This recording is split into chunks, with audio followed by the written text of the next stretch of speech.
1 കൊരിന്ത്യർ ലേഖനം 3-ാം അധ്യായത്തിന്റെ 10 മുതൽ 17 വരെയുള്ളതായിരിക്കുന്ന വാക്യങ്ങൾ. पहला कुरिन्थियों 3रा अध्याय 10 से लेकर 18 तक.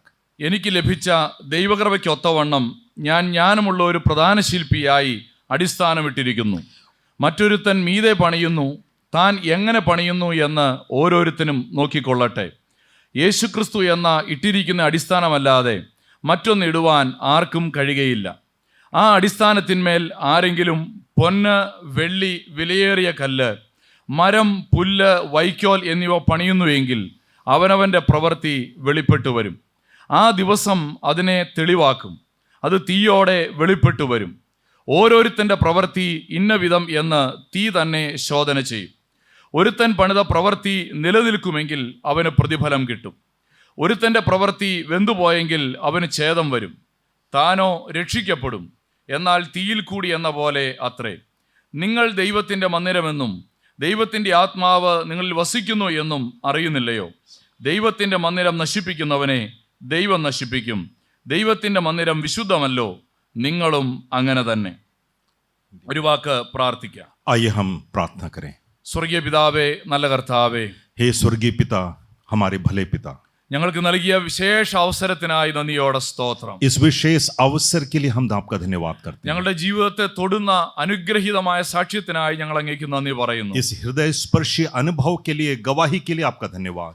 ഞങ്ങൾക്ക് മനസ്സിലാകാത്ത വഴികളിലൂടെ നീ ഞങ്ങളെ വിളിച്ചു വേർതിരിച്ചു. प्रभु, हम समझ नहीं पाते कैसे कैसे आप बुला करके अलग करते हैं. നിന്റെ ദാസനെ അതിശക്തമായി അവിടുത്തെ നാമമഹത്വത്തിനായി ഉപയോഗിച്ചു. प्रभु जी, अपने आप ने अपने नाम की महिमा के लिए अपने दास का उपयोग किया. ഞങ്ങൾ അതിനായിട്ട് സ്തോത്രം ചെയ്യുന്നു. उसके लिए आपका धन्यवाद करते हैं. വായിച്ചു കേട്ട തിരുവചനത്തിലൂടെ അവിടെ ഞങ്ങളോട് സംസാരിക്കണമേ. जो वचन हमने पढ़ा है, तू हमसे बोल और बातचीत कर. ബലഹീനായ അടിയനെ ശക്തീകരിക്കണമേ. मैं कमजोर हूँ, तू शक्ति प्रदान कर. ശക്തിയോടെ അവിടുന്ന് ഉപയോഗിക്കണമേ. बड़े सामर्थ्य के साथ उपयोग कर. ഇന്ന് അവിടുത്തെ നാമം മഹത്വം എടുക്കണമേ. आपके नाम की महिमा होने पाए. യേശു ക്രിസ്തുവിന്റെ വിലയേറിയ നാമത്തിൽ തന്നെ यीशु के नाम से मांगते हैं. ആമേൻ. आमीन. വിശുദ്ധ പൗലോസ് അപ്പോസ്തലൻ എഴുതിയ മനോഹരമായിരിക്കുന്ന ഒരു ലേഖനമാണ് 1 കൊരിന്ത്യർ ലേഖനം. पहला कुरिन्थियों पौलुस ने बड़े ही खूबसूरत तरीके से इसको लिखा है.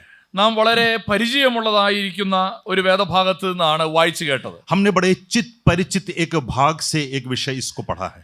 ഈ അധ്യായത്തിൽ പൗലോസ് അപ്പോസ്തലൻ 3 സാദൃശ്യങ്ങൾ ഉപയോഗിച്ചിട്ടുണ്ട്.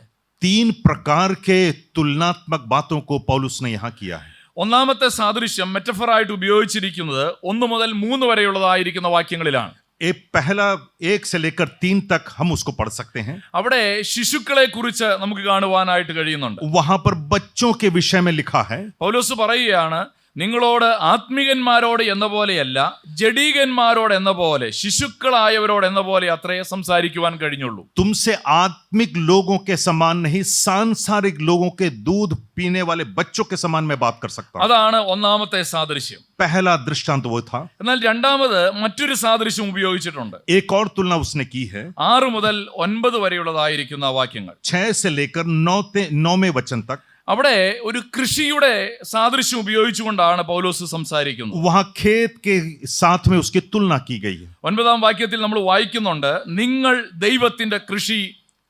और 9वीं आयत में पढ़ते हैं, तुम परमेश्वर की खेत हो. ആ കൃഷിയോടുള്ള ബന്ധത്തിലാണ് പൗലോസ് സംസാരിക്കുന്നത്. वह कृषि के या खेत के संबंध में पौलुस ने कहा है. 8-ാമത്തെ വാക്യത്തിൽ നടുന്നവനും നനയ്ക്കുന്നവനെ കുറിച്ചും പറയുന്നുണ്ട്. और 8वें आयत में लगाने वाले और सींचने वाले के विषय में भी लिखा है. എന്നാൽ വളരുമാറാക്കുന്ന ഒരു കർത്താവിനെ അവിടെ സൂചിപ്പിക്കുന്നു. लेकिन वहां परमेश्वर जो बढ़ाता है उसके बारे में कहा है. എന്നാൽ 3-ാമത്തെ സാദൃശ്യമാണ് നമ്മൾ വായിച്ച വേദഭാഗത്ത്. तीसरा जो तुलना जो की गई है उसको हम देखने जा रहे हैं. അവിടെ ഉപയോഗിച്ചിരിക്കുന്ന വാക്ക് ഇങ്ങനെയാണ്, നിങ്ങൾ ദൈവത്തിന്റെ ഗൃഹനിർമ്മാണം. तुम परमेश्वर का भवन हो, ऐसा लिखा है. 16-ഉം 17-ഉം വാക്യങ്ങളിൽ നമ്മൾ ശ്രദ്ധിച്ചത് നിങ്ങൾ ദൈവത്തിന്റെ മന്ദിരം എന്നാണ്. और 16वें 17 आयत में तुम परमेश्वर के मंदिर हो, ऐसा लिखा है. ഈ ദൈവത്തിന്റെ മന്ദിരം എന്നൊരാശയത്തെയാണ് പൗലോസ് ഈ വാക്യങ്ങളിൽ വിശദീകരിക്കുന്നത്. परमेश्वर के उस मंदिर को वो विस्तार रूप से बताना चाहता है. എന്തുകൊണ്ടാണ് ഈ വിഷയത്തെ കുറിച്ച് പൗലോസിന് ഇങ്ങനെ സംസാരിക്കാൻ കഴിയുന്നത്? पौलुस इस विषय को ऐसा क्यों कहना चाहता है? അതിന്റെ കാരണം 10-ാമത്തെ വാക്യത്തിൽ പൗലോസ് പറയുന്നുണ്ട്. उसका 10वें आयत में उसका कारण वो दिखता है, लिखा है. ഇങ്ങനെയാണ് പൗലോസ് പറഞ്ഞിരിക്കുന്നത്, पौलुस यहाँ ऐसा कहता है, എനിക്ക് ലഭിച്ച ദൈവകൃപയ്ക്കൊത്തവണ്ണം ഞാൻ ജ്ഞാനമുള്ള ഒരു പ്രധാന ശില്പിയായി അടിസ്ഥാനമിട്ടിരിക്കുന്നു. परमेश्वर के द्वारा सौंपे गए दायित्व के अनुसार कुशल कारीगर की भांति नींव रखी उसका उस भवन का निर्माण हो रहा है. ഇതിനെക്കുറിച്ച് പറയാൻ പൗലോസിന്റെ ആധികാരികത എന്താണ്? वो क्यों ऐसा अधिकार के साथ कह सकता है? താൻ ജ്ഞാനമുള്ള ഒരു പ്രധാന ശില്പിയാണെന്ന് പൗലോസ് പറയുകയാണ്. वो ऐसा क्यों कहता है कि वो एक कुशल कारीगर के निहित काम कर रहा है? ദൈവരാജ്യത്തിന്റെ പണിയെക്കുറിച്ച് പൗലോസ് അപ്പോസ്തലൻ വിശദീകരിക്കുമ്പോൾ അത് പുസ്തകം വായിച്ചു മനസ്സിലാക്കിയ ഒരറിവല്ല.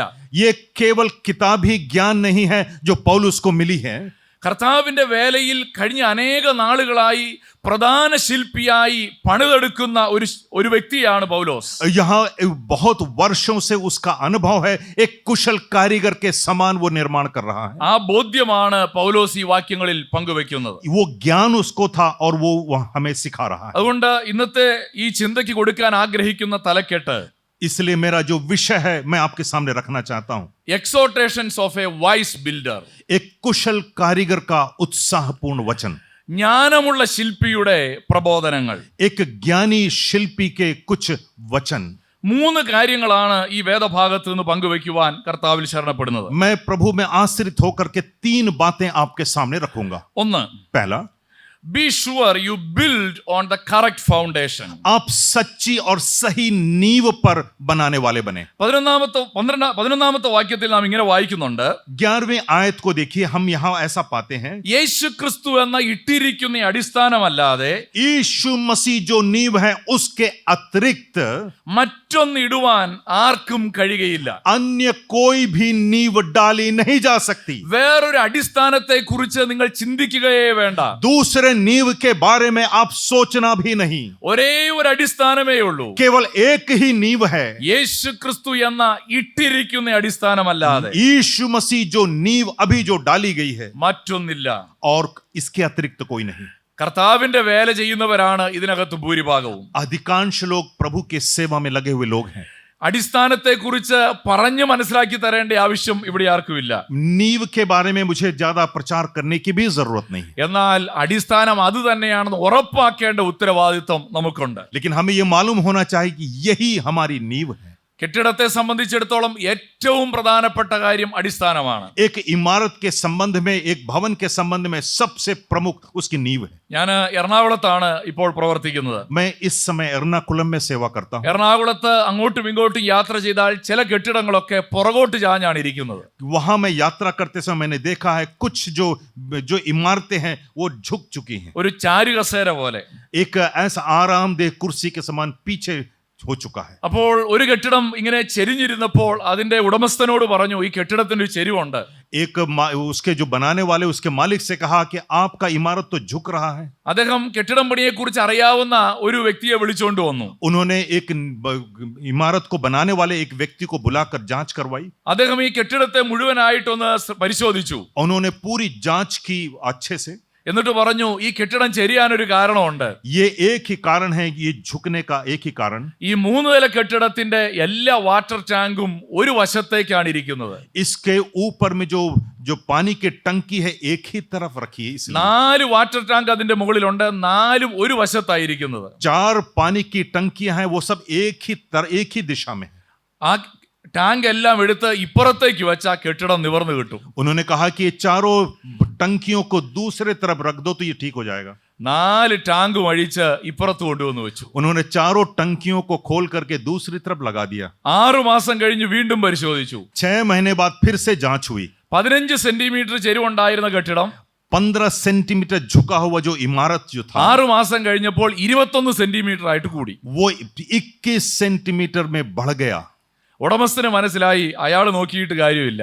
अब मालिक समझ गया इनको बुलाने से फायदा नहीं. കുറച്ചുകൂടെ ഈ മേഖലയിൽ പരിജ്ഞാനമുള്ള ഒരു വ്യക്തിയെ വിളിച്ചു. एक और निपुण व्यक्ति को बुला करके दिखाया जाए. അദ്ദേഹം വന്ന് കെട്ടിടമൊക്കെ പരിശോധിച്ചു. उन्होंने भी देखा घर को. അദ്ദേഹം പറഞ്ഞു, ഈ മുകളിലെ ടാങ്കിലല്ല മാറ്റം വരുത്തേണ്ടത്. उन्होंने कहा कि इस टंकी में परिवर्तन करने से कुछ नहीं होगा. ഇതിന്റെ അടിസ്ഥാനത്തിൽ പരാജയമുണ്ട്. इसकी नींव में गड़बड़ है. 20 അടി അദ്ദേഹം കുഴിച്ചു. उन्होंने 20 फुट खोदा. 20 അടി കുഴിച്ചിട്ട് അദ്ദേഹം പറഞ്ഞു, ഇതിന്റെ അടിയിൽ ഇത് അടിസ്ഥാനം ഇടാൻ പറ്റിയൊരു സ്ഥലമില്ലല്ലോ. इसके नीचे चट्टान है ही नहीं जहां पर इसको खड़ा किया जाए. ഒടുവിൽ അദ്ദേഹം അതിനൊരു കറക്റ്റീവ് മെഷർ എടുത്തു. उसके बाद उन्होंने एक सही सुझाव दिया. ചെരിവ് നിവർത്താൻ കഴിയില്ലെന്ന് അദ്ദേഹം പറഞ്ഞു. उन्होंने कहा कि झुके हुए को आप ठीक नहीं कर सकते, പക്ഷെ ഇനി ചെരിയാതിരിക്കാനുള്ളത് ചെയ്യാം. अब ज्यादा ना झुके उसके लिए हम कुछ कर सकते हैं. അതിന്റെ അകത്ത് അദ്ദേഹത്തിൻ്റെതായ എഞ്ചിനീയറിംഗ് സ്കിൽ ഉപയോഗിച്ച് അദ്ദേഹം അടിസ്ഥാനം ക്രമപ്പെടുത്തി. उन्होंने उसको अपनी इंजीनियरिंग की निपुणता को दिखा करके उसके नींव को सुधारा. ഇന്ന് അനേക ക്രിസ്തീയ കുടുംബങ്ങളിൽ ടാങ്കിലാണ് മെയിൻ്റനൻസ് നടക്കുന്നത്. आज कई मसीही परिवारों में टैंक के ऊपर ही काम हो रहा है. ടാങ്ക് മാറ്റി വെച്ചത് കൊണ്ട് കെട്ടിടത്തിന്റെ പ്രശ്നം പരിഹരിക്കപ്പെടില്ല. टंकी बदलने से इमारत का काम नहीं होगा. വളരെ കളർഫുൾ ആയി പെയിന്റ് ചെയ്തത് കൊണ്ട് പ്രശ്നം പരിഹരിക്കപ്പെടില്ല. आप उसमें अच्छे खूबसूरत रंग लगा दें, उससे भी कोई अंतर नहीं पड़ेगा. തറയിലിടുന്ന ടൈൽസ് മാറ്റിയാൽ പ്രശ്നം പരിഹരിക്കപ്പെടില്ല. आप अपने टाइल्स को ही बदल डालिए, खूबसूरत कर दे, फर्क नहीं पड़ेगा. പരിഹരിക്കപ്പെടേണ്ട മേഖല അടിസ്ഥാനത്തിലാണ്. नींव को बदलना अनिवार्य है. ദൈവസഭ ദൈവം പണിയാൻ ആഗ്രഹിക്കുന്ന ഒരേ ഒരു അടിസ്ഥാനത്തിന്മേലാണ്. एक कलीसिया को बनाने का एक ही नींव है. യേശു ക്രിസ്തു എന്ന അടിസ്ഥാനമല്ലാതെ മറ്റൊന്നിടുവാൻ ആർക്കും കഴിയുകയില്ല. यीशु मसीह के अतिरिक्त कोई भी दूसरी नींव नहीं डाल सकता. ഈ അടിസ്ഥാനത്തിന്റെ പ്രാധാന്യം നമ്മൾ മനസ്സിലാക്കണം. इसकी विशेषता हम समझ जाएं. ഒരിക്കൽ കർത്താവ് ഒരു ഉപമ പറഞ്ഞു. प्रभु ने एक बार एक दृष्टांत कहा था. 2 പേര് കെട്ടിടം പണിയുകയാണ്. 2 जन मिलकर के एक इमारत बना रहे हैं. അവിടെ മത്തായി എഴുതിയ സുവിശേഷം 7-ാം അധ്യായത്തിന്റെ 24 മുതൽ 27 വരെയുള്ള വാക്യങ്ങളിലാണ് അത് വിശദീകരിച്ചിരിക്കുന്നത്. मत्ती के 7वें अध्याय के 24 से 27 में 2 बनाने वाले हैं. അവിടെ ഇങ്ങനെയാണ് 24-ാം വാക്യത്തിൽ എഴുതിയത്. 24वें आयत में ऐसा लिखा है, ആകയാൽ എന്റെ ഈ വചനങ്ങളെ കേട്ട് ചെയ്യുന്നവനൊക്കെയും. जो मेरे वचन को सुनकर उसका पालन करता है. അവിടെ 2 വ്യക്തികൾ വീട് പണിയുകയാണ്. यहाँ 2 व्यक्ति घर बना रहे हैं. ഒരുവൻ വീട് പണിതത് മണലിന്മേലാണ്. एक ने तो बालू पर बनाया है, എന്നാൽ രണ്ടാമത്തവൻ പാറമേൽ പണിതു. दूसरे ने चट्टान पर बनाया. അവിടെ എഴുതിയിരിക്കുന്നത് ഇപ്രകാരമാണ്, ഈ 2 വീടിന്റെ മേലും കാറ്റടിച്ചു. ऐसा लिखा है, दोनों इमारतों पर आंधी आई നദികൾ പൊങ്ങി, और आंधी आई, बरसात आई വൻമഴ ചൊരിഞ്ഞു. और बरसात गिरी, टकराया. എന്നിട്ട് വ്യത്യാസം എവിടാണെന്ന് അറിയാമോ? और ये बाढ़ से कहां अंतर पड़ा? പാറമേൽ പണിതത് നിലനിന്നു. जो चट्टान पर बनाया गया था वो टिक गया. അതിന്റെ കാര്യം അവിടെ എഴുതിയിട്ടുണ്ട്. उसका कारण भी लिखा है. അത് പാറമേൽ അടിസ്ഥാനമുള്ളതാകയാൽ വീണില്ല.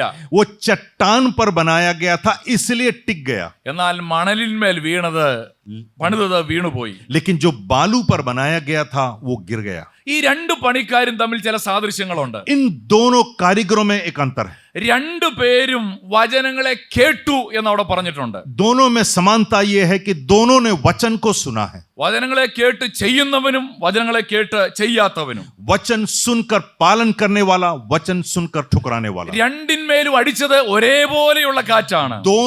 दोनों के ऊपर एक ही प्रकार का तूफान आएगा. എന്നാൽ വ്യത്യാസം എവിടാണ്?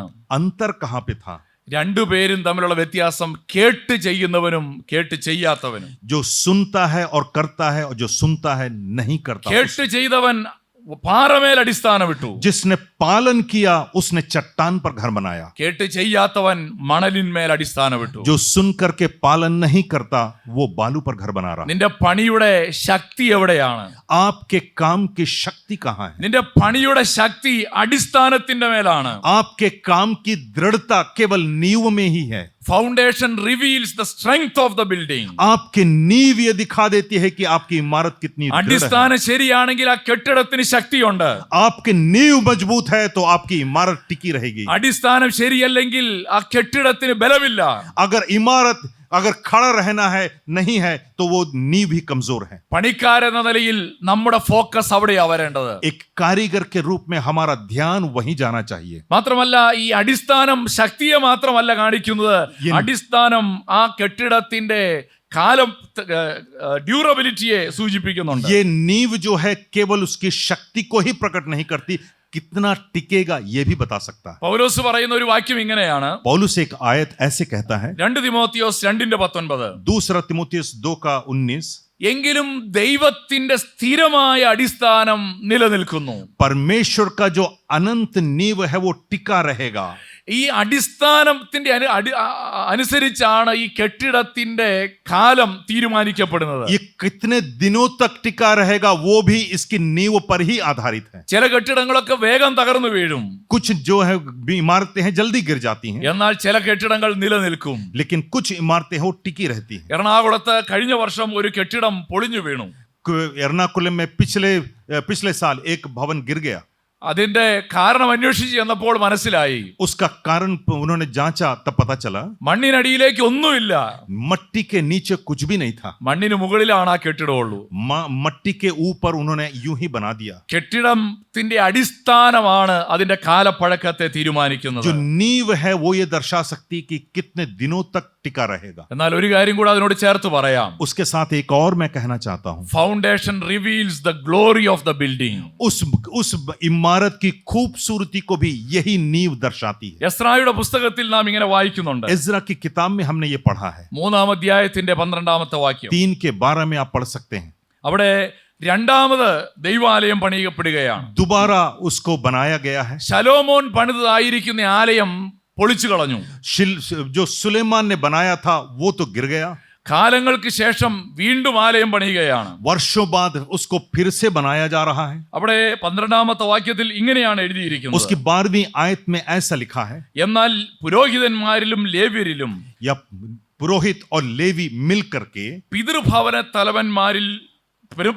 തലവന്മാരിലും और उनके जो प्राचीन थे पितृ भवन में वो भी मिल करके മുമ്പിലത്തെ ആലയം കണ്ടിട്ടുള്ള വയോധികരായ അനേകർ उनको जो पुराने समय के लोगों ने जो पुरानी इमारत को जिन्होंने देखा था ഈ ആലയത്തിന്റെ അടിസ്ഥാനമിട്ട് കണ്ടപ്പോൾ ഉറക്ക കരഞ്ഞുപോയി. और इस नए इमारत की नींव को देख करके वो रोने लगे। മറ്റു പലരും സന്തോഷത്തോടെ ഉച്ചത്തിലാർത്തു. कुछ लोगों ने आनंद के साथ उल्लास मनाया। എന്താണ് കുറെ പേര് കരയാൻ കാരണം? कुछ लोगों के रोने का कारण क्या था?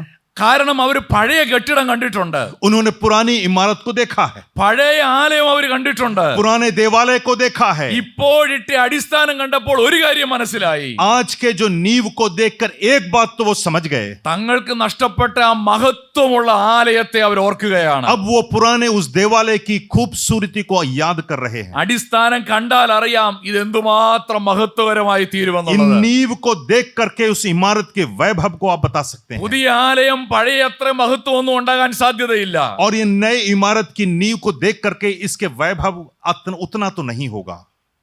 നാം പണിയുമ്പോൾ ക്രിസ്തു എന്ന അടിസ്ഥാനത്തിന്മേൽ പണിയണം. जब हम नींव डालते हैं मसीह यीशु के पर ना डालें, നോട്ട് ഓൺ ട്രഡീഷൻസ്, किसी परंपरा पर नहीं, നോട്ട് ഓൺ മോറൽ വാല്യൂസ്, किसी नैतिकता पर नहीं, നോട്ട് ഓൺ ലീഡർഷിപ്പ്, न केवल किसी अगुवे पर, നോട്ട് ഓൺ മണി, कि धन पर नहीं, നോട്ട് ഓൺ ഇൻഫ്ലുവൻസ്, न किसी प्रभाव पर, നോട്ട് ഓൺ റിലേഷൻഷിപ്പ്, किसी संबंध पर भी नहीं, ബട്ട് ഓൺ ക്രൈസ്റ്റ്. मसीह, केवल मसीह पर। നമ്മുടെ അനേകരുടെ പണിയിൽ സംഭവിക്കുന്ന പരാജയം എവിടെയാണ്? हमारी कई परेशानियां यहीं पर आ जाती हैं। പാരമ്പര്യം മോശമാണെന്നല്ല, हमारी परंपराएं बेकार हैं ये नहीं कह रहे, പക്ഷേ ദൈവസഭയുടെ പണിക്ക് ആവശ്യമായിരിക്കുന്ന അടിസ്ഥാനം ട്രഡീഷൻ അല്ല, हमारे कलीसिया को बनाने के लिए परंपराओं की आवश्यकता नहीं, ധാർമ്മിക മൂല്യങ്ങളല്ല, नैतिक मूल्यों की बात नहीं, വ്യക്തിപ്രഭാവങ്ങളല്ല, किसी व्यक्ति की खूबसूरती नहीं, പണത്തിന്റെ സ്വാധീനമല്ല, आपके धन का बढ़ाव നമ്മുടെ नहीं, ബന്ധങ്ങൾ പോലുമല്ല, हमारे संबंधों में भी नहीं। ക്രിസ്തു എന്ന അടിസ്ഥാനത്തിന്റെ മേൽ, मसीह के ऊपर हम बांधने ക്രിസ്തു वाले എന്ന അടിസ്ഥാനത്തിന്റെ മേൽ हैं। मसीह के ऊपर नींव डालें। ദൈവം തന്റെ സഭയെ പണിയുകയാണ്. मसीह अपने परमेश्वर कलीसिया को निर्माण करता है। നമുക്കെല്ലാം നന്നായിട്ട് അറിയാവുന്ന ഒരു വാക്യമാണ്. हम सब एक आयत बहुत अच्छे से जानते हैं। മത്തായി 16-ാമത്തെ അധ്യായം मत्ती रचित सुसमाचार उसका 16वां अध्याय 15 മുതൽ 18 വരെയുള്ള വാക്യങ്ങൾ വായിക്കുമ്പോൾ उसके 15 से 18 तक जब हम ये पढ़ते हैं, യേശു കർത്താവിന്റെ അടുക്കൽ പത്രോസ് തന്റെ വിശ്വാസത്തെ ഏറ്റുപറയുകയാണ്. शिमोन पतरस मसीह के पास आकर के अपने विश्वास को कह रहा है। 18-ാമത്തെ വാക്യത്തിൽ 18वें आयत में യേശു പത്രോസിനോട് പറയുന്ന മറുപടി ഇപ്രകാരമാണ്, यीशु ने पतरस से ऐसा उत्तर दिया, നീ പത്രോസ് ആകുന്നു, तू पतरस है ഈ പാറമേൽ ഞാൻ എന്റെ സഭയെ പണിയും, और इस चट्टान पर मैं अपनी कलीसिया बनाऊंगा, പാതാള ഗോപുരങ്ങൾ അതിനെ ജയിക്കയില്ല എന്ന് ഞാൻ നിന്നോട് പറയുന്നു. और मृत्यु की शक्ति उस पर कभी विजय नहीं होगी। ദൈവസഭയുടെ പണിയുടെ അടിസ്ഥാനത്തെ കുറിച്ചാണ് കർത്താവ് പറയുന്നത്. कलीसिया की नींव के बारे में प्रभु ने कहा है। എന്താണ് ഇവിടെ പറയുന്ന അടിസ്ഥാനം? यहाँ पर कहा जाने वाला नींव क्या है? 3 വ്യാഖ്യാനങ്ങളാണ് ഞാൻ കേട്ടിട്ടുള്ളത്. मैंने 3 बातें इसके अलग अलग विद्वानों की सुनी है. ചിലർ പറയുന്നു പത്രോസ് ആണ് അടിസ്ഥാനമെന്ന്. कई लोग ये कहते हैं कि पतरस है इसकी नींव. പക്ഷെ ദൈവവചനത്തിൽ അതിനൊരു സപ്പോർട്ട് ചെയ്യുന്ന ഒരു ആശയം നമുക്ക് കാണാൻ കഴിയുന്നില്ല. वचन में से उसके संबंध में हम ज्यादा बातें नहीं देख सकते. എന്നാൽ രണ്ടാമത് ഈ വേദഭാഗത്തെ വ്യാഖ്യാനിച്ച ചിലർ പറയുന്നത് പത്രോസിന്റെ ഏറ്റുപറച്ചിലിന്മേലാണ് പണിയപ്പെട്ടതെന്നാണ്. और कई लोग ये भी कहते हैं पतरस के कहने के कारण ऐसा किया गया. പത്രോസിന്റെ ഏറ്റുപറച്ചിൽ എന്ന അടിസ്ഥാനത്തിന്മേൽ പണിതു എന്നാണ് രണ്ടാമത്തെ വ്യാഖ്യാനം. दूसरे लोग ऐसा कहते हैं कि पतरस की गवाही के ऊपर ये चट्टान डाल दी गई. എന്നാൽ എനിക്ക് എടുക്കാൻ താല്പര്യമുള്ള ഒരു വ്യാഖ്യാനം പത്രോസ് ഇതിനെ കുറിച്ച് പറയുന്ന ഒരു വ്യാഖ്യാനമാണ്. लेकिन पतरस ने इसके विषय में क्या कहा है मैं उसको दिखाना चाहता हूं. കാരണം പത്രോസ് ആണല്ലോ ഇത് നേരിട്ട് കേട്ടത്. क्योंकि पतरस ने ही सीधे सुना था. പത്രോസ് തന്റെ ലേഖനത്തിൽ ഇങ്ങനെയാണ് എഴുതി വെച്ചത്. पतरस ने अपने लेख में ऐसा कहा है. 1 പത്രോസിന്റെ ലേഖനം 2-ാം അധ്യായം 6-ാം വാക്യം. पहला पत्रोस दूसरा अध्याय उसका 6वां है. ഞാൻ ശ്രേഷ്ഠവും മാന്യമായ ഒരു മൂലക്കല്ല് സിയോനിലിടുന്നു, അവനിൽ വിശ്വസിക്കുന്നവർ ലജ്ജിച്ചു പോകയില്ല എന്ന് തിരുവെഴുത്തിൽ കാണുന്നുവല്ലോ. क्योंकि धर्मशास्त्र का लेख है, मैं सियोन में चुनी हुई मूल्यवान आधारशिला पर स्थापित करता हूं. 7-ാമത്തെ വാക്യത്തിൽ നമ്മൾ വായിക്കുന്നുണ്ട്, വീട് പണിയുന്നവർ തള്ളിക്കളഞ്ഞ കല്ല് തന്നെ മൂലക്കല്ലും ഇടർച്ചക്കല്ലും തടങ്കൽ പാറയുമായി തീർന്നു. 7वें आयत में ऐसा लिखा है, जिस पत्थर को भवन के निर्माताओं ने बेकार समझा वही केंद्र शिला बन गया. ആ സ്ഥലത്തുള്ള പത്രോസ് പറയുകയാണ് യേശുക്രിസ്തു എന്ന അടിസ്ഥാനമാണ് ആവശ്യമായിരിക്കുന്നത്. पतरस ने इसका मतलब यही कहा कि यीशु ही हमारी नींव है. പത്രോസ് അത് പറഞ്ഞതോടെ എന്റെ ചിന്ത മറ്റു വ്യാഖ്യാനങ്ങളെല്ലാം മാറി നിൽക്കും. और इसलिए दूसरे जो भी उसके जो व्याख्याएं हैं मैं उससे अलग रह जाता हूं. ജ്ഞാനമുള്ള ഒരു ശില്പിയായി പത്രോസ് പറയുന്നു യേശുക്രിസ്തു എന്ന അടിസ്ഥാനം. कुशल कारीगर के रूप में वो कहता है यीशु ही नींव है. Be sure you build on the correct foundation. आप सही नींव पर अपनी इमारत बनाने वाले बने. രണ്ടാമത് പൗലോസിന് പറയുവാനുള്ള പ്രബോധനം. दूसरा पौलुस ये कहता है, Be careful what you are building with. आप सावधानी के साथ देखें आप क्या बना रहे हैं. നിങ്ങൾ എന്തുപയോഗിച്ചുകൊണ്ടാണ് പണിയാൻ പോകുന്നത്? तुम क्या उसके लिए क्या भौतिक चीजें इस्तेमाल कर रहे हो. അവിടെ പണിക്ക് ഉപയോഗിക്കുന്ന ചില വസ്തുക്കളെ കുറിച്ച് 12-ാം വാക്യത്തിൽ പറയുന്നുണ്ട്. पहला कुरिन्थियों 3:12 में देखिए कुछ वस्तुओं के नाम लिखे हैं. ആ അടിസ്ഥാനത്തിന്മേൽ ആരെങ്കിലും പൊന്ന്, വെള്ളി, വിലയേറിയ കല്ല്, മരം, പുല്ല്, വൈക്കോൽ എന്നിവ പണിയുന്നുവെങ്കിൽ അവനവന്റെ പ്രവൃത്തി വെളിപ്പെട്ടു വരും. यदि कोई उस नींव पर स्वर्ण, चांदी और बहुमूल्य पत्थर से अथवा लकड़ी और घास फूस से निर्माण करेगा तो उसका यह कार्य प्रकट हो जाएगा. 6 കാര്യങ്ങളാണ് അവിടെ പറഞ്ഞിരിക്കുന്നത്. 6 बातें वहां पर आप देख सकते हैं. ഈ 6 കാര്യങ്ങൾക്ക് ഒരു പ്രത്യേക ക്രമമുണ്ട്. इस 6 बातों का एक सूची, एक क्रम है. നമ്മൾ പറയുമല്ലോ ആരോഹണ ക്രമവും അവരോഹണ ക്രമവും. हम जानते हैं कि ऊपर उठता हुआ या नीचे घटता हुआ क्रम. എന്താണ് അതിന്റെ ക്രമം? उसका क्रम क्या है? Decreasing order of value.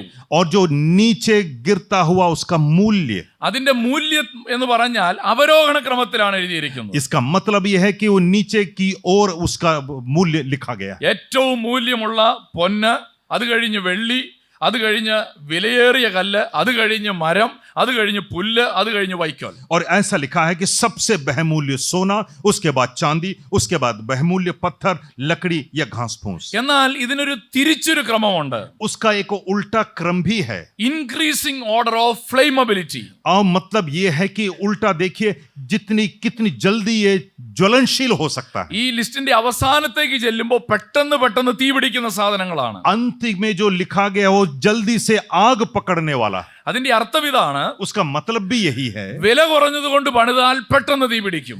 जल्द अगर कमजोर है तो अगर कम मूल्य का है जल्दी आग पकड़ लेगा. വിലയേറിയത് കൊണ്ട് പണിതാൽ നിലനിൽക്കും. अगर बहुमूल्य वस्तु से बनाए तो टिका रहेगा. If you build with cheap, it will not last. अगर सस्ता इस्तेमाल करें तो नहीं टिकेगा.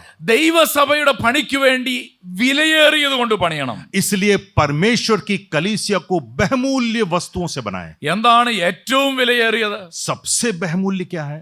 നമ്മുടെയൊക്കെ മനസ്സിൽ ഈ പറഞ്ഞ ലിസ്റ്റ് പോലെ പല ലിസ്റ്റും ഉണ്ടാകും. हमारे मन के अंदर इस प्रकार की सूचियां कई हो सकती हैं, എന്നാൽ പൗലോസ് അപ്പോസ്തലന്റെ ഒരു വാക്യം നിങ്ങളുടെ ശ്രദ്ധയിലേക്ക് കൊണ്ടുവരികയാണ്. लेकिन पौलुस की एक बात को मैं आपके सामने लाना चाहता हूं. 2 കൊരിന്ത്യർ ലേഖനം 12-ാം അധ്യായം 15-ാമത്തെ വാക്യം. दूसरा कुरिन्थियों 12वां अध्याय उसका 15वां वाक्य. 2 കൊരിന്ത്യർ 12:15. दूसरा कुरिन्थियों 12 का 15. ഞാൻ അതിസന്തോഷത്തോടെ നിങ്ങളുടെ ജീവന് വേണ്ടി ചെലവിടുകയും मैं तुम्हारी आत्मा के लिए आनंद पूर्वक अपना सब कुछ बलि कर दूंगा ചെലവായി പോകുകയും ചെയ്യും. और स्वयं बलि हो जाऊंगा. രണ്ട് രീതിയിലുള്ള ചെലവിനെ കുറിച്ചാണ് പൗലോസ് പറയുന്നത്. यहाँ दो प्रकार की बलियों के बारे में लिखा है. ഒന്ന് ചെലവാക്കുക, एक तो हम खर्च कर दें, രണ്ട് ചെലവായി പോവുക. और दूसरा खर्च हो जाए. എന്താണ് ഏറ്റവും വിലയേറിയത്? और सबसे बहुमूल्य क्या है? ഏറ്റവും വിലയേറിയത് സർവ്വലോകത്തെക്കാൾ വിലയേറിയത് തന്നെയാണ്. इस संसार से सबसे बहुमूल्य क्या है? ഏറ്റവും വിലയേറിയത് കൊണ്ട് ദൈവരാജ്യത്തിന്റെ പണി ചെയ്ത ഒരു ഭക്തനാണ് പൗലോസ്. पौलुस वही आदमी है जो एक ऐसा भक्त है, बहुमूल्य वस्तुओं से उसने कलीसिया बनाई. അവൻ ചെലവാക്കി വേല ചെയ്തവൻ മാത്രമല്ല, वो केवल खर्च करके कलीसिया को नहीं बनाया, അവൻ തന്നെ ചെലവിട്ടുകൊണ്ട് വേല ചെയ്തവനാണ്. स्वयं बलि बन करके भी उसने सेवा की. അതുകൊണ്ട് പൗലോസ് പറയുന്നത് ഇങ്ങനെയാണ്, इसलिए पौलुस ये कहता है, ഏറ്റവും വിലയേറിയത് കൊണ്ട് നിങ്ങൾ പണിയണം. सबसे बहुमूल्य वस्तु से तुम नींव डालो. ഏറ്റവും വിലയേറിയത് കൊണ്ട് പണിയാൻ കഴിയുന്നതാണ് കെട്ടിടത്തിന്റെ നിലനിൽപ്പ്. सबसे बहुमूल्य वस्तु से बनाओगे तो ये नींव टिका रहेगा. ഇതിനകത്ത് തങ്ങളുടെ ജീവിതത്തെ ചെലവിട്ടുകൊണ്ട് ദൈവരാജ്യത്തിന്റെ പണിയിൽ ഏർപ്പെട്ട ഭക്തന്മാരുണ്ട്. यहाँ पर बैठे हुए कई भक्त ऐसे हैं, लोग जिन्होंने अपने जीवन का ही बलि चढ़ा दिया और सेवा की है. പ്രിയപ്പെട്ട ബാബുച്ചായൻ നമ്മളെ ശരവന്റെയും സോണിയുടെയും കാര്യം ഓർമ്മപ്പെടുത്തി. अभी भाई बाबूचा ने शरवण और उनकी पत्नी सोनिया के बारे में कहा. അവര് കുറെ നാളായിട്ട് അവർ ചെലവിടുന്നവരായിരുന്നു. कुछ दिनों से वो बलिदान करते जा रहे थे, പക്ഷെ അവരൊരു പുതിയ തീരുമാനത്തിലേക്ക് വന്നിരിക്കുകയാണ്. अभी एक निर्णय की ओर आ गए. കന്യാകുമാരിയിലെ ട്രൈബൽസിന്റെ ഇടയിൽ ചെലവായി പോകാൻ, अब कन्याकुमारी के उन आदिवासियों के बीच में स्वयं बलि होने के लिए तैयार है. അവരുടെ ജീവിതം കൊണ്ട് ദൈവരാജ്യത്തിന്റെ പണി ചെയ്തെടുക്കാൻ, अपने कार्यों से प्रभु के राज्य को बनाने के लिए ഏറ്റവും വിലയേറിയതിനെ ചെലവാക്കുന്ന ഒരു അനുഭവം, सबसे बहुमूल्य को बलि चढ़ाने का एक अनुभव. ഇന്ന് ദൈവസന്നിധിയിൽ നമ്മൾ അടുത്ത് വന്നിരിക്കുകയാണല്ലോ. हम जब प्रभु के चरणों के पास आ चुके हैं, ദൈവവചനത്തിന്റെ കീഴിൽ നമ്മൾ ഇരിക്കുകയാണല്ലോ. हम प्रभु के चरणों के पास बैठे हैं, നമ്മൾ കർത്താവിന്റെ വേലക്കാരാണല്ലോ. हम प्रभु के लोग हैं, उसके दास हैं. But are we spending the most precious thing for the kingdom of God? क्या हम सबसे बहुमूल्य वस्तु को प्रभु की सेवा में देते हैं? ഏറ്റവും വിലയേറിയത് ചെലവാക്കുന്ന അനുഭവം. सबसे बहुमूल्य बात को प्रभु के चरणों में. ഞാൻ ഇപ്രകാരം ഒരു സംഭവ കഥ കേട്ടിട്ടുണ്ട്. मैंने ऐसी घटना सुनी है. ജനറൽ ജാക്സൺ എന്ന ഒരു പട്ടാള മേധാവി ഉണ്ടായിരുന്നു. जनरल जैक्सन नाम के एक सेनापति थे. ഒരിക്കൽ അദ്ദേഹം തന്റെ പട്ടാളക്കാരുമായി യാത്ര ചെയ്യുകയാണ്. अपने सेना के साथ में वो एक यात्रा में लगे थे. സൈന്യം ഒരുമിച്ച് മുന്നേറിക്കൊണ്ടിരിക്കുകയാണ്. सेना एक साथ आगे बढ़ रही है. അങ്ങനെ മുന്നേറിക്കൊണ്ടിരിക്കുമ്പോൾ ഒരു നദിയുടെ തീരത്ത് വന്നു. और ऐसे समय में वो एक नदी के किनारे आ गए. നദി മുറിച്ചു കടക്കണം. उनको उस पार जाना है. അദ്ദേഹം തന്റെ കൂടെ ഉണ്ടായിരുന്ന എഞ്ചിനീയർമാരോട് പറഞ്ഞു, നിങ്ങൾ എത്രയും വേഗത്തിൽ ഒരു പാലം പണിയണം. और अपने इंजीनियरों से कहा कि जल्दी से जल्दी एक पुल बना दो. നമുക്ക് സമയം പാഴാക്കാനില്ല. हम समय बर्बाद करना नहीं चाहते. വേഗത്തിൽ അക്കരെ കടക്കണം. हमें जल्दी से जल्दी उस पार जाना है. എഞ്ചിനീയർമാർ ഓക്കേ എന്ന് പറഞ്ഞു. इंजीनियरों ने कहा हाँ करेंगे.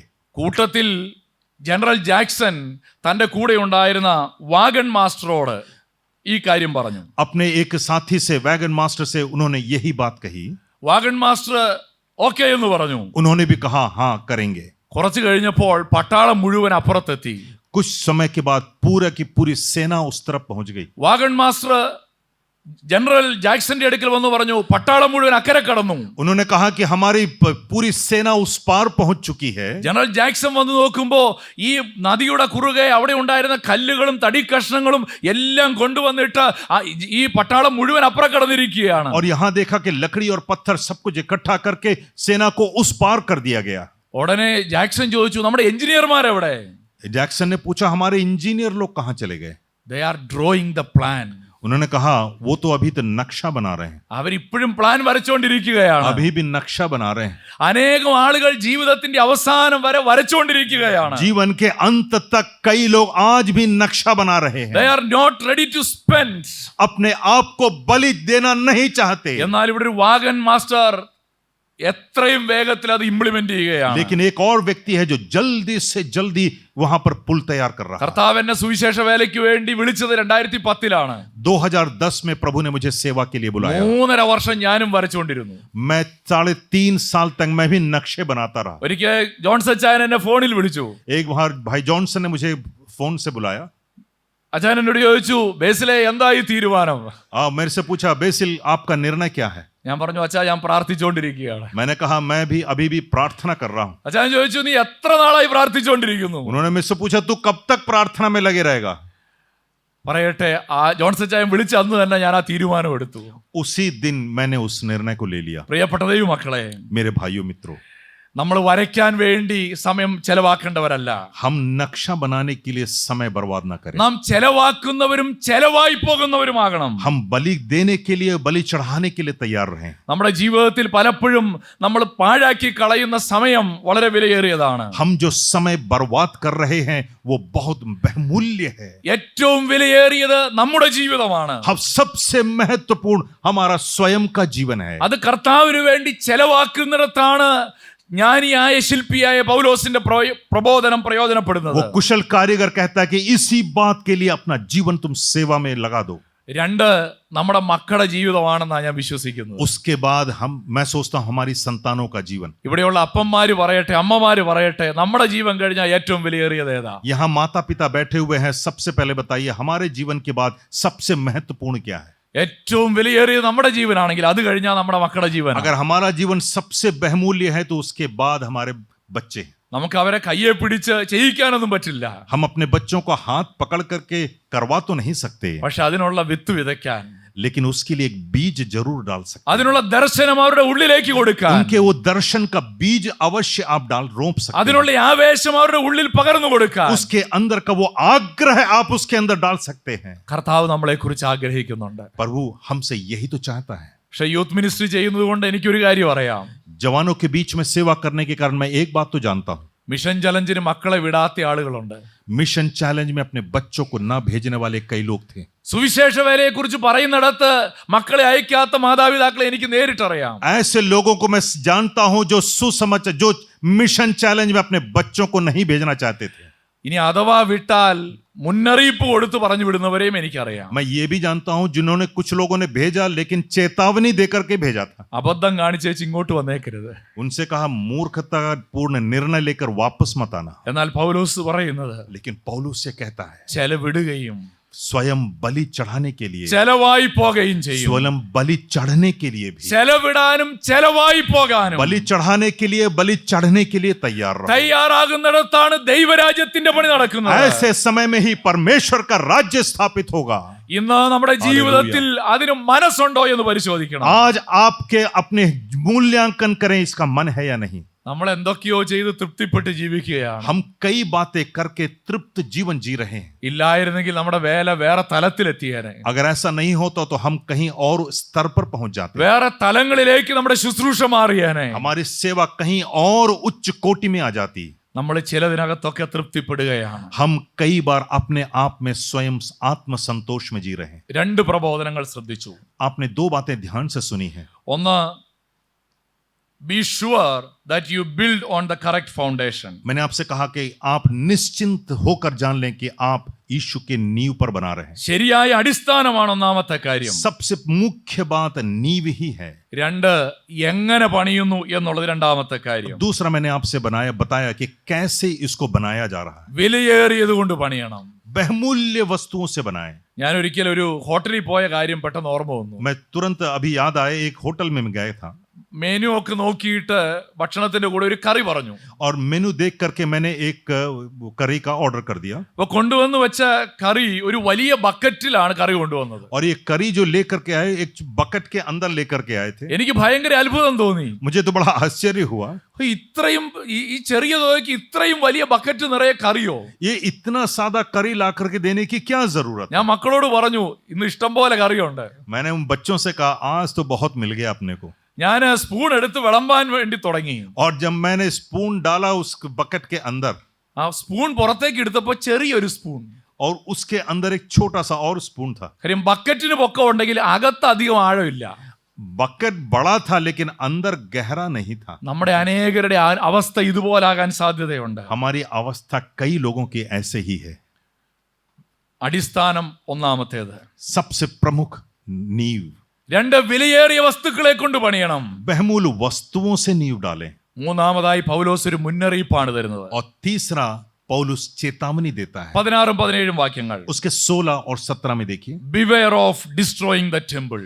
मंदिर को नष्ट करने वाले सावधान. നിങ്ങൾ ദൈവത്തിന്റെ മന്ദിരമെന്നും तुम परमेश्वर के मंदिर हो. ദൈവത്തിന്റെ ആത്മാവ് നിങ്ങളിൽ വസിക്കുന്നു എന്നും അറിയുന്നില്ലയോ? परमेश्वर का आत्मा तुम्हारे अंदर वास करता है, क्या तुम नहीं जानते?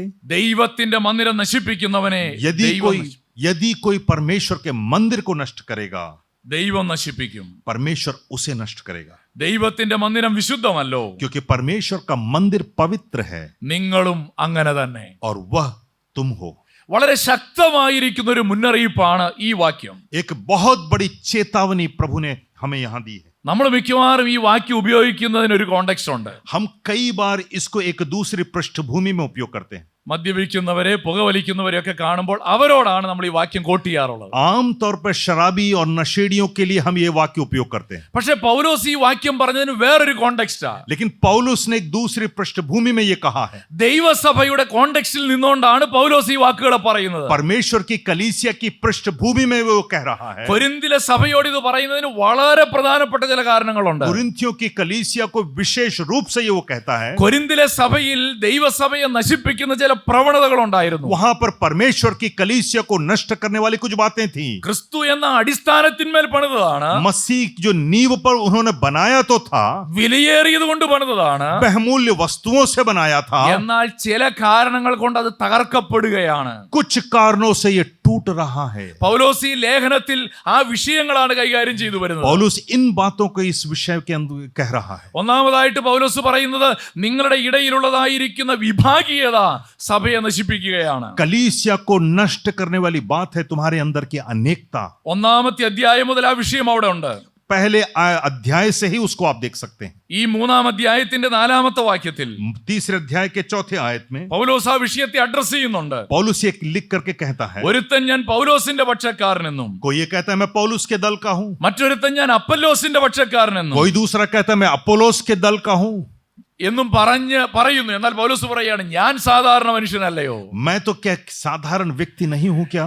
ഇങ്ങനെ വിഭാഗീയത സഭയെ നശിപ്പിക്കും. इस प्रकार की जो अलगाव है कलीसिया को नष्ट कर देगी. 2023 ദൈവസഭയുടെ അവസ്ഥ എന്താണ്? 2023 में कलीसिया की अवस्था आज क्या है? ദൈവസഭയ്ക്കകത്ത് വിഭാഗീയതകൾ കടന്നു വന്നിരിക്കുകയാണ്. कलीसिया के अंदर में अलगाववाद आ चुका है. പൗലോസിന്റെ അത്ര മഹാന്മാരൊന്നും ഇവിടെ ഇല്ല. पौलुस के जितने बड़े बड़े लोग तो यहाँ नहीं हैं. പക്ഷേ പൗലോസ് പറഞ്ഞു ഞാൻ സാധാരണ മനുഷ്യനല്ലയോ? क्या वो तो कहता कि क्या मैं साधारण व्यक्ति नहीं हूं? പക്ഷെ നമ്മളിൽ പലരും പറയുന്നത് അങ്ങനല്ല, എന്റെ കൂടെ കുറച്ച് പേര് വേണം. लेकिन हम कहते हैं कि हमारे साथ तो कुछ लोग चाहिए. ഞാൻ ഇനി നിയന്ത്രിക്കും. मैं इनको क्या नियंत्रित करूंगा? എന്റെ അജണ്ട നടപ്പാക്കും. मेरी इच्छा यहाँ पूरी होगी. Difference in opinion is not a problem. अगर आपके विचारों में अनेकता है तो समस्या नहीं है. But division will destroy the church. लेकिन दलबंदी जो है कलीसिया को नष्ट कर देगी. വിഭാഗീയത സഭയെ തകർത്തുകൊണ്ടിരിക്കുകയാണ്. आज दलबंदी जो है कलीसिया को बर्बाद करते जा रही है. ചിലപ്പോൾ നമ്മൾ പറയുന്ന അഭിപ്രായങ്ങൾ അംഗീകരിക്കപ്പെട്ടെന്നിരിക്കില്ല. हो सकता है आपके विचारों को कोई पसंद ना करे. അതിന്റെ പേരിൽ വിഭാഗീയത ഉണ്ടാക്കിയാൽ ഈ വാക്യം നമുക്കുള്ള മുന്നറിയിപ്പാണ്. लेकिन उसके नाम पर अगर आप दल बनाते जाएं तो हमारे लिए चेतावनी है. ഞാൻ ഉൾപ്പെടുന്ന ഒരു കമ്മിറ്റി ഉണ്ടായിരുന്നു. मैं एक ऐसी कमेटी में शामिल था. അതിനകത്തൊരു തർക്കം ഉണ്ടായി. उसमें एक तर्क हो गया. ഭരണഘടന അനുസരിച്ച് ഒരു ഗ്രൂപ്പിന് മേൽക്കൈയുണ്ട്. और उसमें एक समूह में थोड़ा सा और ताकत थी। ഞാൻ ബലഹീനമായ ഗ്രൂപ്പിന്റെ ഭാഗമായിരുന്നു. मैं तो छोटे ग्रुप का भाग था। ഞങ്ങളുടെ ഗ്രൂപ്പിൽ ഒരാൾ പറഞ്ഞു, हमारे ग्रुप में एक ने कहा, ഒന്നും നമ്മൾ വിട്ടുകൊടുക്കില്ല, हम छोड़ेंगे नहीं, വേണ്ടി വന്നാൽ കോടതിയിൽ പോകും. अगर होगा तो हम कोर्ट में जाएंगे, मुकदमा लड़ेंगे। എനിക്ക് അന്ന് ഒരു 25 വയസ്സ് പ്രായമൊക്കെ मैं ഉണ്ടാകുള്ളൂ. शायद उस समय केवल 25 साल का था, എന്തായാലും 30 താഴെയാണ്. 30 से कम ही था। കൂട്ടത്തിൽ ഏറ്റവും ചെറുത് ഞാനാണ്. अपने ग्रुप में सबसे छोटा मैं ही था। ഞാൻ പറഞ്ഞു, കോടതി പോകാനാണെങ്കിൽ ഞാൻ ഇല്ലെന്ന് പറഞ്ഞു. मैंने उनसे कहा, अगर आपको मुकदमा लड़ना है, कोर्ट अदालत जाना है, तो मैं नहीं हूं। കോക്കസ് ശക്തിപ്പെട്ടു വരികയായിരുന്നു. और बड़े ही शक्ति से वो लोग आगे आना चाहते थे। ഏറ്റവും ബലഹീനായ ഞാൻ കാല് വലിച്ചു. मैं सबसे कमजोर था, मैंने अपने पैर पीछे हटा लिए। പക്ഷെ പ്രശ്നം അവിടെ തീർന്നു. वहीं समस्या समाप्त हो വിഭാഗീയത അവിടെ അവസാനിച്ചു. गई। दलबंदी वहीं खत्म हो गया। നമ്മളെ മാനിക്കപ്പെട്ടില്ലായിരിക്കും, हो सकता है आपको कोई इज्जत ना दे, പക്ഷെ ദൈവരാജ്യത്തിന് അത് ദോഷമായി വന്നില്ല. लेकिन परमेश्वर के राज्य के लिए लाभकारी बन गया। എന്നെ കേൾക്കുന്ന ദൈവമക്കളെ, मेरी आवाज को सुनने वाले लोगों, ചിലപ്പോൾ നമ്മുടെ ഒരു നിശബ്ദത പ്രശ്നങ്ങളെ പരിഹരിക്കും. हो सकता है आप चुपचाप बैठे हैं तो समस्या का समाधान हो सकता है। നമ്മുടെ ഒരു വിനയപ്പെടൽ ഒരു വലിയ പരിഹാരമാകും. हो सकता है कि एक बहुमूल्य बात आपके द्वारा निकल जाए। എന്റെ അഭിപ്രായത്തിന് വില കിട്ടിയില്ലെങ്കിലും आपके विचारों को अगर कोई मूल्य ना भी दे, അത് ദൈവസഭയെ ബാധിക്കില്ല. वो कलीसिया को नहीं तोड़ता। പക്ഷെ എന്റെ വാശി ചിലപ്പോൾ ദൈവസഭയെ ബാധിക്കും. कई बार मेरा स्वार्थ कलीसिया को तोड़ सकता है। Division will destroy the church. दलबंदी कलीसिया को नष्ट कर देगी। 2, unholy contentment will destroy the church. अपवित्रता कलीसिया को नष्ट कर सकती है।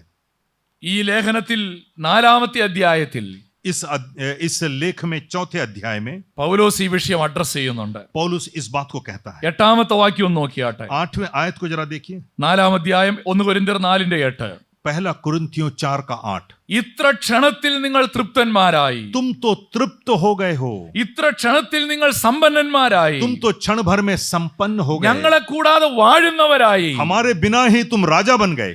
പൗലോസിന്റെ ഒരു വലിയ വിഷമമാണ് പൗലോസ് അവിടെ പറയുന്നത്. बड़े दुख के साथ पौलुस ये कहता है, ഓ, നിങ്ങൾ സമ്പന്നന്മാരായല്ലോ, സ്തോത്രമെന്നല്ല. मैं तुम धनी हो गए उसके लिए मैं धन्यवाद नहीं दे നിങ്ങൾ रहा, തൃപ്തരായല്ലോ, സ്തോത്രമെന്നല്ല. मैं तृप्त हो गए उसके लिए भी धन्यवाद नहीं। അടുത്ത വാക്കിൽ ഇങ്ങനെയാ പൗലോസ് പറയുന്നത്, അയ്യോ. कैसा अच्छा होता।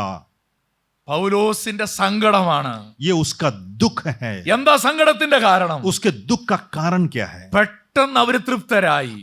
तुरंत ही वो तृप्त हो जाते हैं। സഭ ഒരല്പം വളർന്നു, कलीसिया थोड़ी सी बड़ी हुई, ഒരു പുതിയ നല്ല കെട്ടിടം ഉണ്ടായി, एक नया भवन बना लिया, എയർ आपने കണ്ടീഷൻ ചെയ്തു, उसको एयर कंडीशन भी कर लिया, നല്ല കൊയറിനെ കിട്ടി, अच्छा क्वायर आ गया, കൂടി വരാൻ ആളെ കിട്ടി, लोग आ गए कलीसिया में, അത് മതി.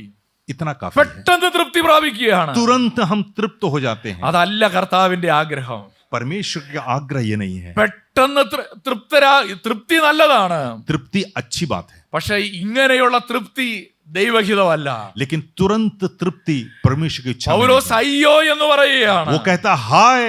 ലവോദിക്കയിലെ സഭ ഇതുപോലായിരുന്നു. लौदीकिया की कलीसिया भी ऐसी थी। ഞാൻ ധനവാൻ, वो धनवान है, സമ്പന്നനായിരിക്കുന്നു, बड़े संपन्न है, समृद्धि है, എനിക്ക് ഒന്നിനും മുട്ടില്ല. हमें किसी बात का अभाव नहीं है। പക്ഷെ കർത്താവ് പറയാണ്, നീ നിർഭാഗ്യവാൻ, लेकिन प्रभु का वचन कहता है तुम तो दुर्भाग्य से भरे हो, അരിഷ്ടൻ, ദരിദ്രൻ, കുരുടൻ, നഗ്നൻ. तुम निर्धन हो, तुम अंधे हो, तुम लाचार हो। ഇത് തിരിച്ചറിയാൻ കഴിയണം. ये समझने की ज्ञान चाहिए। പെട്ടെന്ന് തൃപ്തരാകുന്ന ഒരു സമൂഹം, तुम तुरंत तृप्त होने वाले हो। മറ്റു സഭകളുമായി തമ്മിൽ തട്ടിച്ചു നോക്കുമ്പോൾ നമുക്ക് വളർച്ച ഉണ്ടായി കാണും. हम दूसरे कलीसियाओं की तुलना में हो सकता है आप बढ़ गए, മറ്റു സമൂഹവുമായി താരതമ്യം ചെയ്യുമ്പോൾ മെച്ചപ്പെട്ട സൗകര്യങ്ങൾ ഉണ്ടായി കാണും. हो सकता है कि आपकी संपन्नता दूसरों की तुलना में ज्यादा है। പക്ഷെ പെട്ടെന്ന് തൃപ്തരാകരുത്. ऐसा जल्दी तृप्त ना हो जाए। ഒരു വിശുദ്ധമായ അസംതൃപ്തി നമ്മുടെ ഉള്ളിലുണ്ടാകും. एक पवित्र असंतृप्ति दिल के अंदर हो जाए। ഇത് പോരാ എന്നൊരു ആഗ്രഹം നമ്മുടെ ഉള്ളിൽ വേണം. ये काफी नहीं है ऐसा आग्रह हमारे अंदर हो। പിടിച്ചിരിക്കുന്നു എന്ന് ഞാൻ നിരൂപിക്കുന്നില്ല. अगर हम सोचते हैं कि मैं खड़ा हूं, പിടിക്കാമോ എന്ന് വെച്ച് പിന്തുടരുന്നതേ ഉള്ളൂ. उसके पीछे पीछे अभी भी थाम के भाग रहा हूं। ബാബുച്ചാൻ ആദ്യം പറഞ്ഞല്ലോ വചനത്തിന്റെ മുമ്പിൽ ചിലർ ഇരിക്കുന്നതിനെ കുറിച്ച്. बाबूचा ने शुरुआत में कही थी, जब लोगों को मैं देखता हूं वचन के सामने कैसे बैठते हैं, ഞാനും പലപ്പോഴും അതിന് ഇരയായി തീർന്നിട്ടുണ്ട്. मैं भी कई बार उसको झेल चुका हूं। ചിലപ്പോ തോന്നിയിട്ടുണ്ട് ഇനി ഒരിക്കലും പ്രസംഗിക്കുന്നില്ലെന്ന്. कई बार तो मैंने सोचा ऐसे लोगों के सामने आइंदा प्रचार न करूं। ഞാൻ ഇത്ര ബോറൻ പ്രസംഗകനാണെങ്കിൽ ഇനി വേണ്ടെന്ന് തോന്നിയിട്ടുണ്ട്. अगर मेरा प्रचार इतना बेकार है तो मैं क्यों यहाँ खड़े होकर के प्रचार करूं। കാരണം ചിലര് ആമുഖം പറയുമ്പോഴേക്കും തൃപ്തരാണ്. कई लोग तो भूमिका बोलते ही साथ वो तृप्त हो जाते हैं. അനേക സ്ഥലങ്ങളിൽ ശുശ്രൂഷ ചെയ്യുമ്പോൾ മുഖഭാവം കൊണ്ട് അവർ പറയുന്നുണ്ട് ഞങ്ങൾ നേരത്തെ നിറച്ച് കഴിച്ചാ വന്നത്. और कई लोगों के चेहरे को देख करके तो ऐसा वो दिखाते हैं कि हम तो पेट भर के खा करके आए हैं. എന്നാൽ ചില ഭക്തന്മാരുടെ ഗ്രൂപ്പിൽ ചെന്നാൽ लेकिन कुछ भक्तों के समूह में आप जाइए, ദൈവവചനം നിർഗളം പുറത്തേക്ക് വരും. वो वचन अपने आप बहने लगता है. കൊതിയോടെ കടന്നു വന്നിരിക്കുകയാണ്, बड़े उत्साह के साथ, लालच के साथ बैठे हैं, ആഗ്രഹത്തോടെ വന്നിരിക്കുകയാണ്, बड़े आग्रह के साथ, भूख के साथ बैठे हैं. ചിലപ്പോ നമ്മുടെ പ്രസംഗം വലിയ നിലവാരമൊന്നും ആവണമെന്നില്ല. हमारा प्रचार की कोई बहुत बड़ी खासियत शायद न हो, പക്ഷെ അവർക്കൊരു ബോധ്യമുണ്ട് ഞങ്ങൾ ദൈവവചനത്തിന്റെ മുമ്പിലായിരിക്കുന്നത്. लेकिन वो ये जानते हैं कि हम प्रभु और के वेल्य- वचन के सामने हैं. ഒരു വലിയ കൊതിയോടെ അവരിയ്ക്കുന്നത്. बड़ी भूख के साथ बैठते हैं. പുതിയ 4 പോയിന്റ് കേട്ടില്ലേലും नया 4 पॉइंट भले ही नहीं मिला, ദൈവദാസൻ ഓർമ്മപ്പെടുത്തുകയാണെന്ന് ഒരു ചിന്തയോടെ ഇരിക്കുന്നവരുണ്ടാവും. प्रभु का दास हमें ये स्मरण करा रहा है. ദൈവത്തിന് സ്തോത്രം. प्रभु के नाम की महिमा हो. പ്രിയപ്പെട്ട ദൈവമക്കളെ, मेरे प्रिय भाइयों बहनों, പെട്ടെന്ന് തൃപ്തരാകരുത്. तुरंत तृप्ति अच्छी ഞാൻ नहीं है. ഇത്രയൊക്കെ വളർന്നല്ലോ അത് മതി. मैं इतना बढ़ चुका हूं, इतना काफी है. അതൊരു വലിയ പാപത്തിൽ നമ്മളെ കൊണ്ടുചെന്നെത്തി. ये हमें पाप की ओर ढकेल ഇനി देगा. ഒരിക്കലും വളരാത്ത അവസ്ഥയിൽ നമ്മളെ കൊണ്ടുചെന്നെത്തി. हम कभी भी आगे बढ़ नहीं पाएंगे, ऐसी अवस्था पहुंच ഒരു जाएंगे. വിശുദ്ധമായ അസംതൃപ്തി നമ്മളിൽ एक വളരട്ടെ. पवित्र असंतृप्त हमारे दिल हो. വേറെ ചില കാര്യങ്ങളും കൂടെ പൗലോസ് അവിടെ പറയുന്നുണ്ട്. कुछ और बातों को पौलुस कहता है. പാപത്തോടുള്ള സഹിഷ്ണുത. पाप के साथ जो सहते हैं आप, 5-ാമത്തെ അധ്യായത്തിൽ പൗലോസ് ആ വിഷയം അഡ്രസ് ചെയ്യുന്നുണ്ട്. 1 കൊരിന്ത്യർ 5-ൽ पाप को 5वें अध्याय को देखिए, पहला कुरिन्थियों में, നിങ്ങളുടെ ഇടയിൽ ദുർനടപ്പുണ്ട്. तुम्हारे बीच में व्यभिचार हो रहा है. അത് ജാതികളുടെ ഇടയിൽ പോലും ഇല്ലാത്ത ദുർനടപ്പാണ്. वो तो अन्य जातियों में भी नहीं होता, എന്നിട്ടും നിങ്ങൾ ചീർത്തിരിക്കുന്നു. फिर भी तुम तृप्त हो. ഈ ദുഷ്കർമ്മം ചെയ്തവനെ നിങ്ങളുടെ ഇടയിൽ നീക്കുവാൻ തക്കവണ്ണം നിങ്ങൾ ദുഃഖിച്ചിട്ടുമില്ല. तुमको तो शोक मनाना चाहिए, तुमने ऐसा नहीं किया. പാപത്തോട് സഹിഷ്ണുത കാണിക്കുന്ന ഒരു സഭ तुमने पाप को अपने अंदर में समेट लिया है. ദൈവസഭയെ നശിപ്പിക്കുന്നത് എന്താണ്? ये कलीसिया को बर्बाद करता कौन है? പാപത്തോട് സാരമില്ലെന്ന് വിചാരിക്കുന്ന ഒരു മനോഭാവം. एक ऐसा मनोभाव कि पाप चलता है. നാം തിരുവചനത്തിൽ വായിക്കുന്ന ഒരു വാക്യം ഇങ്ങനെയാണ്. वचन में हम एक आयत ऐसा पढ़ते हैं, 4-ാം സങ്കീർത്തനം, 4था भजन, നടുങ്ങുവിൻ പാപം ചെയ്യാതിരിപ്പീൻ. अब पाप करने से दूर रहो, भरे रहो. പാപത്തോട് ചേർത്ത് പറയുന്ന വാക്ക് നടുക്കം എന്നുള്ളതാണ്. मतलब उससे तुमको दूर रहने की जरूरत है. പാപമെന്ന് കേട്ടാൽ നമ്മൾ നടുങ്ങണം. मतलब यह है कि पाप शब्द सुनते शायद भय पैदा होना चाहिए. ഇതൊക്കെ ഏത് നൂറ്റാണ്ടിലെ കാര്യമാണ്? ये आप सोचते होंगे ये किस युग की बातें कर रहे हो?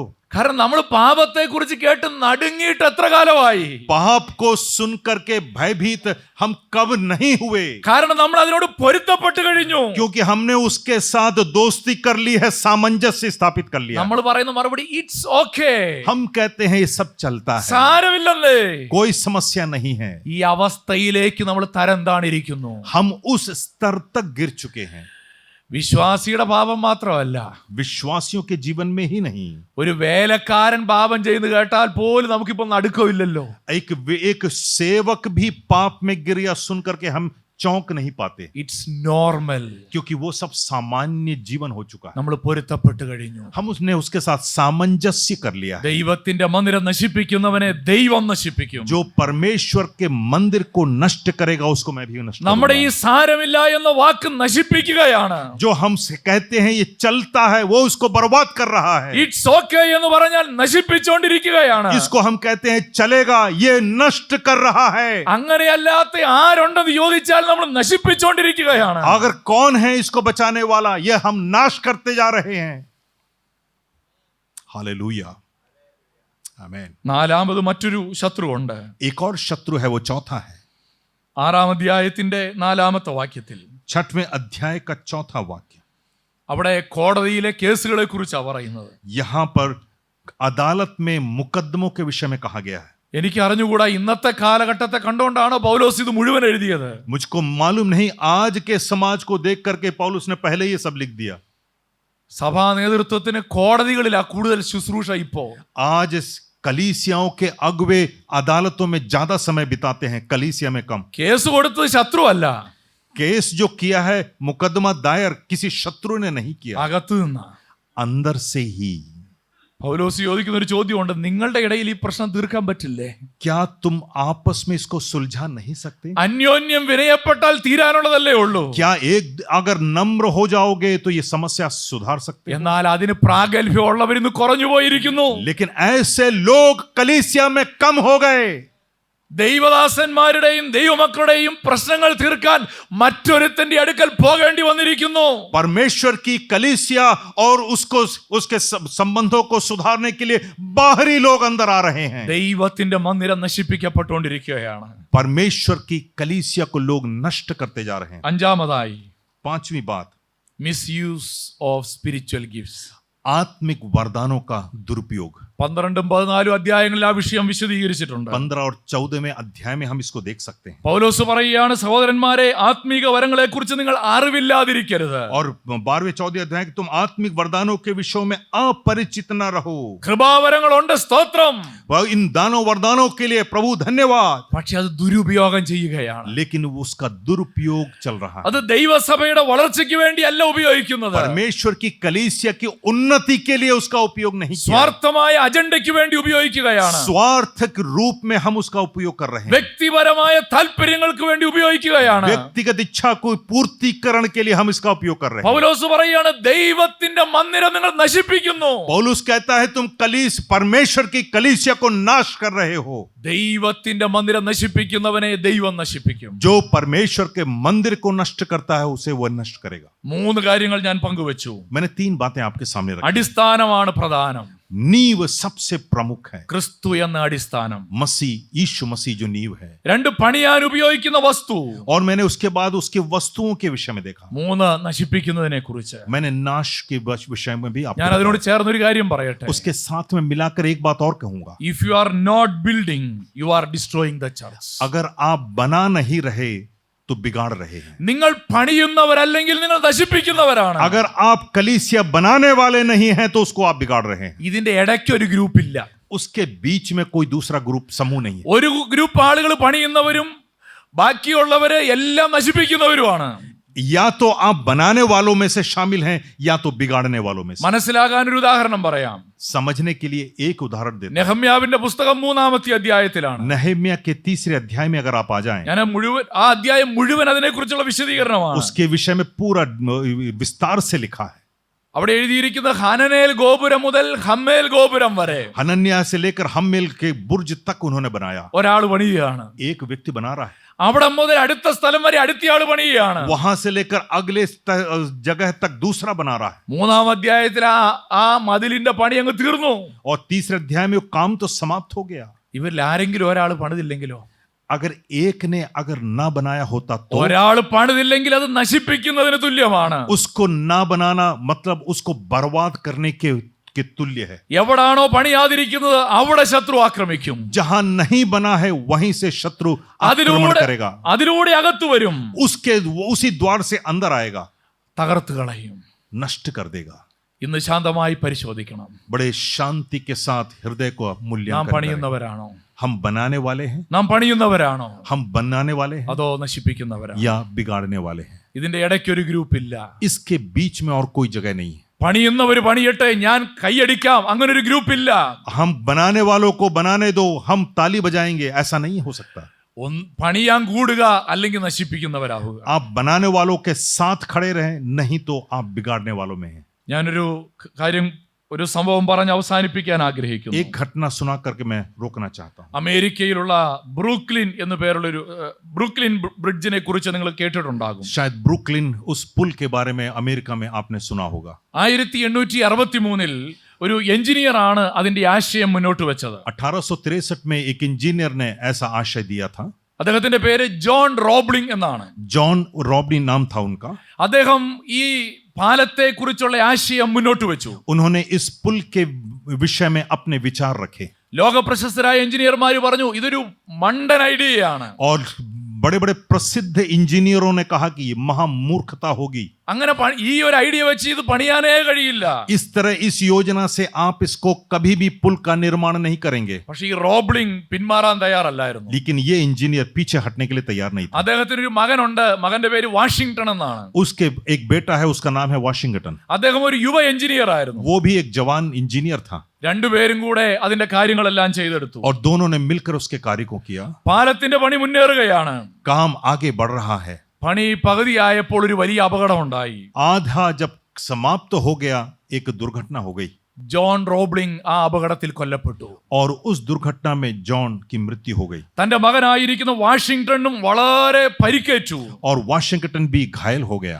അദ്ദേഹത്തിന്റെ ശരീരം മുഴുവൻ തളർന്നുപോയി. उसका शरीर में लकवा हो गया. ഇനി ആര് ഇത് പണി തീർക്കും? अब ये कौन इसको समाप्त करेगा? പകുതിയായി കിടക്കുകയാണ്. ये आधा हो चुका है. പകുതിയായി കിടക്കുകയാണ്. ये आधा समाप्त है. ബാക്കി ആര് പണിയും? बाकी कौन बनाएगा? വാഷിംഗ്ടൺ എന്ന ഈ ചെറുപ്പക്കാരന് ആകെ ശരീരത്തിൽ അനങ്ങുന്നത് ഒരു വിരല് മാത്രം. ये वाशिंगटन जो बेटा, जो लड़का था, उसकी केवल एक अंगुली ही चलती थी. സംസാരിക്കാൻ കഴിയുകയില്ല. बातचीत नहीं कर सकता. ശരീരത്തിന്റെ ഒരു ഭാഗവും അനങ്ങുകയില്ല. शरीर का और कोई भाग हिला नहीं पाएगा. ഒരു വിരൽ ഒഴികെ. एक अंगुली चला सकता था. പക്ഷെ അദ്ദേഹത്തിന് ഒരു ആഗ്രഹമുണ്ട്, ഇത് പണി തീർക്കണം. उसके दिल में एक इच्छा थी कि इसको समाप्त करना. അദ്ദേഹം തന്റെ ഭാര്യയോട് ഈ വിരല് തന്റെ ഭാര്യയുടെ കയ്യിൽ തട്ടിക്കൊണ്ട് സംസാരിക്കാൻ ശ്രമിച്ചു. और उन्होंने अपने पत्नी के हाथों में, अपने हाथों से, अंगुलियों से बात करना सीख लिया. അദ്ദേഹം ഒരു കോഡ് ഡെവലപ്പ് ചെയ്തെടുത്തു. उन्होंने एक गुप्त कोड बना लिया. ഈ വിരല് തട്ടുമ്പോൾ എന്താണ് മനസ്സിലാകേണ്ടതെന്നുള്ളത് അദ്ദേഹം ഡെവലപ്പ് ചെയ്തെടുത്തു. मतलब मैं जब आपको छूऊंगा तो उससे क्या अर्थ है, ये समझ गए. ചരിത്രം പറയുന്നത് ഇങ്ങനെയാണ്. इतिहास गवाह है. ചലിക്കുന്ന ഒരു വിരൽ കൊണ്ട് ബ്രൂക്ലിൻ ബ്രിഡ്ജ് പണിതെടുത്തു. और उस चलने वाले एक अंगुली से उस पुल का पूरा निर्माण कर दिया गया. ചലിക്കുന്ന ഒരു വിരൽ കൊണ്ട് ബ്രൂക്ലിൻ ബ്രിഡ്ജ് പണിതെങ്കിൽ एक अंगुली से अगर उस पुल का निर्माण किया गया, ആയുസ്സും ആരോഗ്യവും തന്ന നമ്മെ കൊണ്ട്, ये जो स्वास्थ्य और दीर्घायु प्रभु ने हमें दी है, ദൈവരാജ്യത്തെ പണിയാൻ കർത്താവ് ആഗ്രഹിക്കുന്നു. प्रभु चाहता है कि उसके राज्य का निर्माण हम करें. നമുക്കൊരു വിരലല്ല, हमें एक अंगुली नहीं, 10 വിരലും അല്ല, 10 अंगुलियां भी नहीं. നിറഞ്ഞ ആരോഗ്യം ദൈവം നമുക്ക് തന്നിട്ടില്ലേ? प्रभु ने हमें उत्तम स्वास्थ्य प्रदान किया. എത്രയോ ആയുസ് നമുക്ക് ദൈവം തന്നില്ലേ? कितना आयु प्रभु ने हमें दिया है. ക്രിസ്തു എന്ന അടിസ്ഥാനത്തിന്റെ മേൽ പണിയാം. मसीह जो नींव है, उस पर निर्माण करें. വിലയേറിയത് കൊണ്ട് പണിയാം. बहुमूल्य वस्तुओं से निर्माण करें. മുന്നറിയിപ്പുകളെ ഗൗരവമായി എടുത്തുകൊണ്ട് പണിയാം. चेतावनियों को जान करके बनाएं. ഈഗോയ്ക്ക് വേണ്ടി അത് നശിപ്പിക്കരുത്.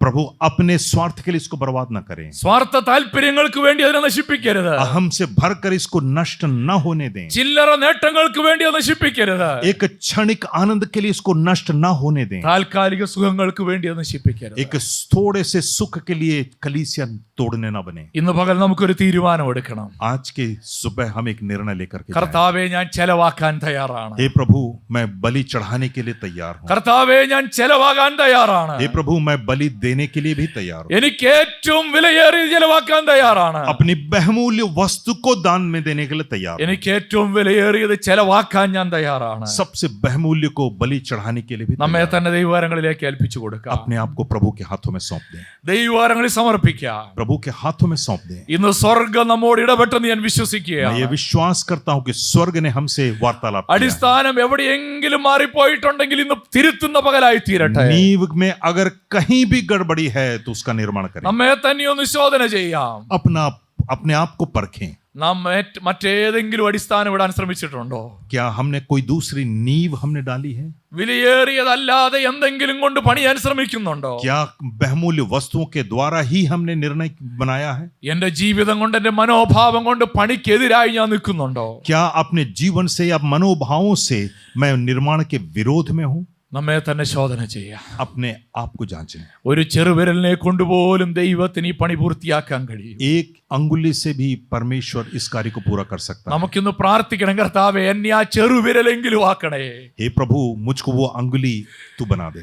എന്നെ കൊണ്ട് ഈ വേല പൂർത്തീകരിക്കാൻ എന്നെയും ഉപയോഗിക്കണമേ. हे प्रभु जी, इस काम को पूरा करने में आप मेरा उपयोग करें. അതിനായിട്ട് നമുക്കൊരു സമർപ്പണം എടുക്കാം. उसके लिए हम समर्पित हो जाएं. നമ്മൾ ചെലവാക്കുന്നവരാണ്. हम खर्च करने वाले, बलि देने वाले हैं. നമ്മൾ ചെലവാകുന്നവരാണ്. हम बलि चढ़ाने वाले भी हैं. ഇന്നൊരു പുനർസമർപ്പണത്തിന്റെ പകലാകട്ടെ.